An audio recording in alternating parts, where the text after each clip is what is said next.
बलदेव सिंह अच्छे किसान थे। उनकी सूझबूझ और चतुराई के चर्चे सारे गांव में रहते थे। धर्मपत्नी रत्ना देवी भी मिलनसार एवं कुशल गृहिणी थी। बड़े बेटे राजकुमार एवं बेटी कुसुम की शादी हो गई थी।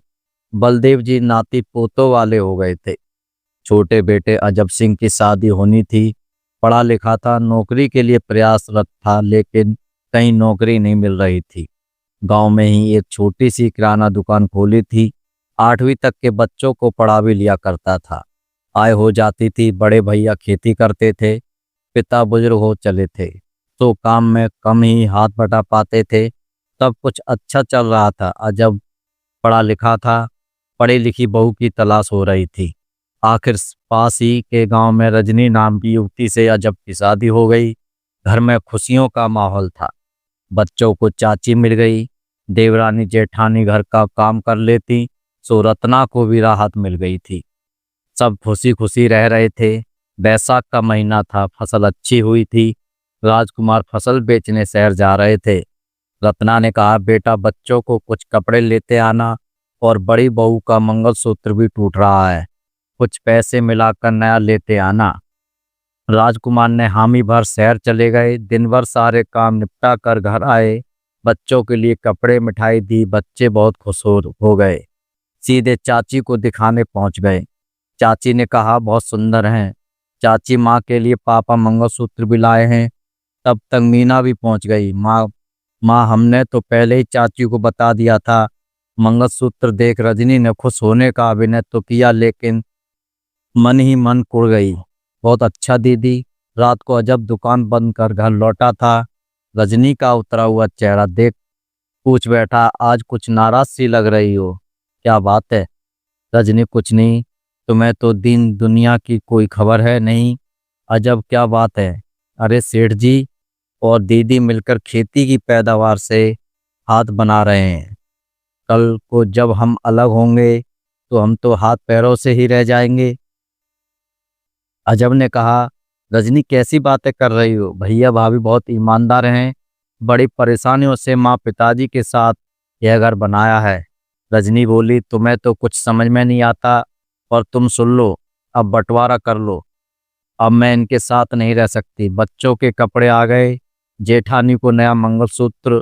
मुझे क्या रजनी, तुम्हें तो अभी भी शादी में नए जेवर बने हैं, कपड़े भी ढेर सारे हैं, फिर यह कैसी नाराजगी? तुम लाख सफाई दो, मैंने भी कह दिया सो कह दिया। वाद विवाद कर दोनों सो गए। अजब उठकर दुकान पर चला गया। रजनी सोती रही। रजनी को ना देख बड़ी बहू रजनी को चाय लेकर आ गई। रजनी ने कहा, मुझे नहीं पीनी चाय वाय। आज लहजे में नाराजी झलक रही थी। मीना कुछ समझ ना पाई, बिना कुछ बोले उल्टे पैर लौट आई। उस दिन से जैसे वीर प्रीत और मध्य झुकते नहीं, तो देवरानी जेठानी के देश भाव छुपे ना रह सके। रत्ना भी दोनों के विचार व्यवहार से परेशान रहने लगी। कभी काम पर से, कभी बच्चों पर से, आए दिन घर में कलह होने लगी। औरतों की रोज रोज की शिकायतें, देश के कारण भाइयों में भी दूरियां बढ़ने लगीं। जो घर सूझबूझ एवं चतुराई के लिए जाना जाता था, अब महाभारत का मैदान बनते जा रहा था। बलदेव सिंह रत्ना बहुत परेशान हो गए थे। रोज रोज की लड़ाई, घर की बदनामी से दोनों ने एक दिन तय कर लिया, बंटवारा कर ही दिया जाए। दूसरे दिन बलदेव सिंह रत्ना ने दोनों बहू बेटों को बुलाया। किस्मत से बेटी कुसुम भी आई हुई थी। सब बैठे थे। बलदेव सिंह बोले, ठीक है बेटा, अब तक अच्छी चली, आगे भी परिवार में सब कुछ अच्छा चले तो बंटवारा कर लो। मेरे पास जो जमीन है, घर है, तो आधा आधा बांट लो।